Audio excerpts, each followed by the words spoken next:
Raveena ji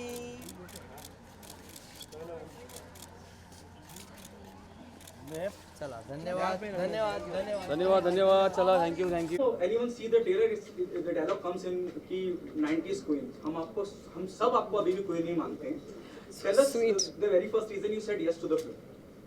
I think this show came to me 10 years ago and तभी भी बहुत ही interesting था क्योंकि जैसे आप सब जानते हैं this is the Indian official adaptation of a American show called revenge जो ABC स्टूडियोज़ ने बनाया था. It was very acclaimed show. तो ये उसका अडेप्टेशन है जो मेरे पास पहले भी आया था लेकिन अंडर डिफरेंट सर्कमस्टांसेस एंड अब जो इन्होंने पूरा अच्छी तरह जमा के 10 years हेंस हम सब वापस वही शो बना रहे हैं. तो कहीं ना कहीं ये शो मैं करने ही वाली थी चाहे तब या आज या कल. तो ये एक ऐसा था कि स्टोरी बहुत ही दिलचस्प है, बहुत ही इंटरेस्टिंग है. इसमें suspense, thriller, elements of drama, twist, turns, plot सब कुछ है. सो इट इज़ समथिंग कि आप मिस ही नहीं कर सकते हो. So there was no two ways कि मैं न करती ये show. Raveena ji, original show की बात की जाए तो क्या आपने ओरिजिनल शो देखा है और क्या जो कैरेक्टर ओरिजिनल शो में है वो आप उसको देख के मतलब आपने कुछ टिप्स दी क्या है? तो इस कारण ही मैंने ओरिजिनल शो नहीं देखा. मैंने सिर्फ एक सीज़न देखा to see the world of the end the planning of the entire show. लेकिन जनरली मैं एक कैरेक्टर नहीं देखती हूँ बिकॉज फिर कहीं जहन में वो बैठ जाता है और अब वो सबकॉन्शियसली आप फॉलो करने लगते हो. तो I wanted to create Indrani Kothari क्योंकि जब हमने इंडियन अडेप्टेशन किया है तो काफ़ी चीज़ें हैं जो हमारे इंडियन कल्चर से रेलिवेंट होके हमने अडेप्ट किया है उसे हमारे सीरीज़ में.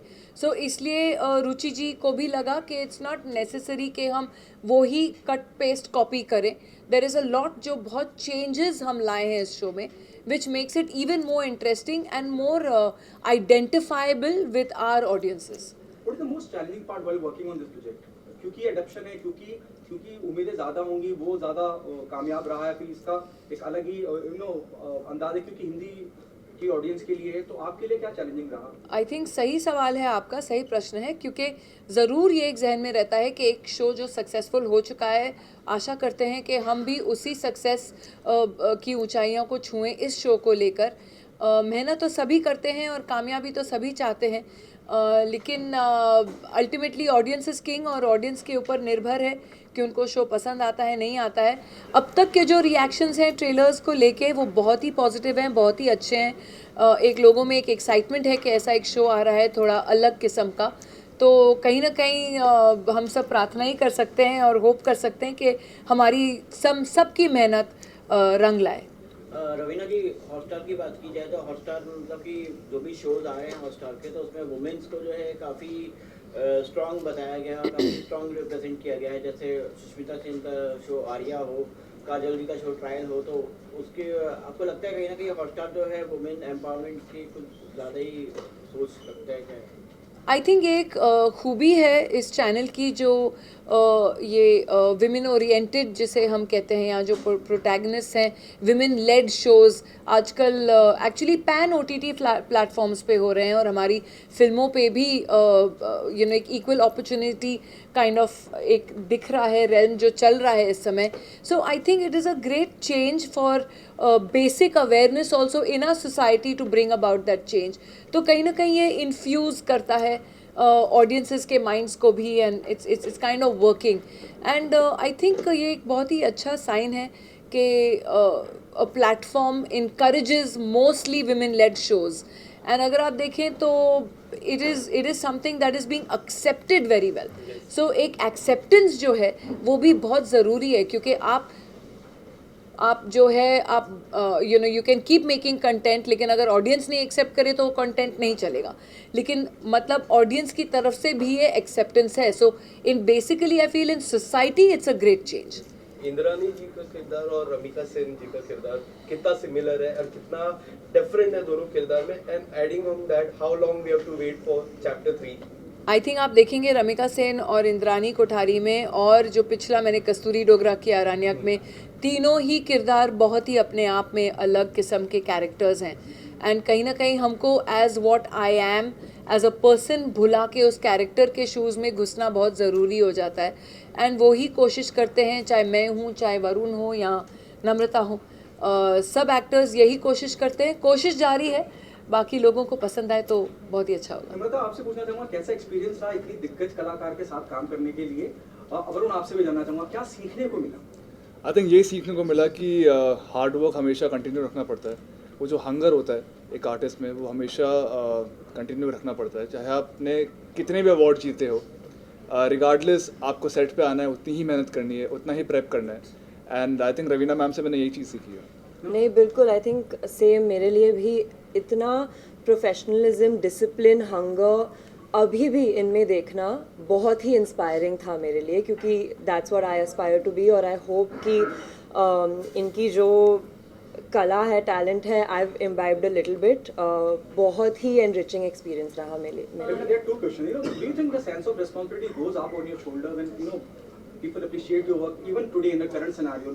जितना भी जो भी काम आप करते हैं बड़ा सराहा जाता है, जो आपके दौर के वक्त में एक्ट्रेस या फीमेल एक्ट्रेस रही हैं, विद ऑल ड्यू रिस्पेक्ट, वो नहीं है अब फील्ड के अंदर, लेकिन still going on. What is that one thing keeps you going on? देखिए, मैं दूसरों के लिए नहीं, लेकिन मैं अपने आप के लिए तो कह सकती हूँ कि मैंने I have always chosen quality over quantity, and कहीं ना कहीं आई थिंक अगर आप टैलेंटेड हो, हार्ड वर्किंग हो एंड सिंसियर और एक ऑनेस्टी हो अपने काम के साथ, तो आपसे कोई आपका काम नहीं छीन के लेके जा सकता है। तो maybe the choice of roles, and I have been lucky also, थोड़ा बहुत लक की भी बहुत ज़रूरत होती है, क्योंकि बहुत बार होता है हम बहुत मेहनत करते हैं और कभी कभी कुछ चीज़ नहीं चलती है, तो ऐसे एक ठेस सी पहुंच जाती है दिल में। लेकिन I have been lucky also, कृपा रही है, ईश्वर की कृपा रही है, ऑडियंस की कृपा रही है कि उन्होंने मुझे हर किरदार में एक्सेप्ट किया, एंड वो मेहनत अभी भी जारी है। एंड मैं जहाँ तक कोशिश करती हूँ कि मैं हर एक जो भी शो या फिल्म करूँ, वो मैं कभी अपना कैरेक्टर रिपीट नहीं करती हूँ। आई ट्राई एंड डू के हर एक अलग ही अंदाज में, एक अलग ही तरीके का किरदार हो, तो मुझे भी मज़ा आता है करने में, मुझे एक चुनौती सी लगती है, एंड आई होप ऑडियंस को भी मज़ा आए। रवीना जी 90s की बात की जाए तो 90s की जो एक्ट्रेस थी, हमने देखा कि 2023 में जो है काफ़ी सारे एक्टर्स एक्ट्रेसेस जो है काफ़ी अच्छा काम किए हैं। 90s के जो एक्टर एक्ट्रेसेस थे, जैसे बॉबी देओल जी हैं और सनी देओल जी हैं, काजोल जी, सुष्मिता जी, तो सब लोग ने बहुत ही अच्छा काम किया है 2023 में। तो आपको लगता है कहीं ना कहीं जो है यंग जनरेशन को एक रन फॉर देयर मनी है, आप लोग आ गए वापस? हमारी इंडस्ट्री ऐसी है कि हम सब के लिए जगह है, कोई ऐसा नहीं है जिसे शायद अगर जिसने अपना मुकाम या नाम बनाया हो या मेहनत की हो या टैलेंट, कभी ना कभी तो आपका टाइम आएगा ही। तो ऐसी कोई बात नहीं है कि हम न किसी का काम छीन रहे हैं और न कोई हमसे काम छीन रहा है। Like I said, talent is always here to stay, and fresh and new talent is always welcome. Namita and Varun, आपसे जानना चाहेंगे, जब नम्रता या जब मैम आपके सामने हो तो क्या कुछ आप लोगों ने पहले से प्लानिंग करके गए थे? What was your first day in the shooting with her? Planning जितनी भी की थी, मैंने 7 दिन की प्लानिंग की थी, वो सब वैसे डब्बे में चली गई, क्योंकि इनको देख के you feel larger than life. When she enters a room, वो एक एनर्जी लेके आती है, and but again she made everything so comfortable कि हमको कभी घबराहट हुई नहीं सेट पे।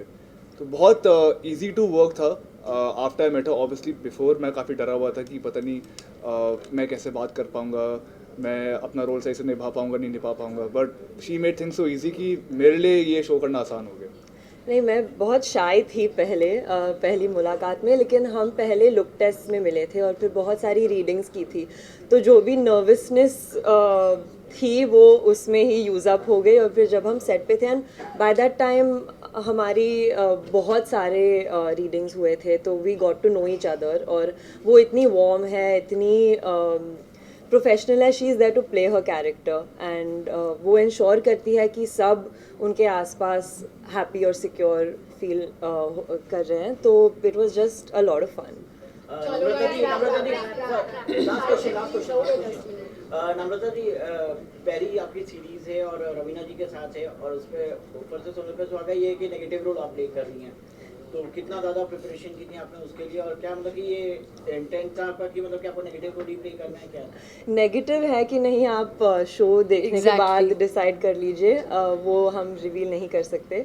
लेकिन बहुत ही प्रेपरेशन रहा, बहुत ही वर्कशॉप्स, इमोशनल प्रेपरेशन था। और जब आप शो देखेंगे आपको पता चलेगा कि कर्मा क्या करने आई है। तो नेगेटिव या पॉजिटिव आप डिसाइड कर लेंगे। आप लोग सब डिसाइड करेंगे। 26 जनवरी को याद रखिए हमारा शो कर्मा कॉलिंग आ रहा है। प्लीज़ आप लोग भी देखिए, और अगली बार मिलेंगे तो आप लोगों का भी फीडबैक बहुत ज़रूरी है, ठीक है? Please enjoy. Thank you ji, January. Thank you, Thank you. Thank you all of you, thank you.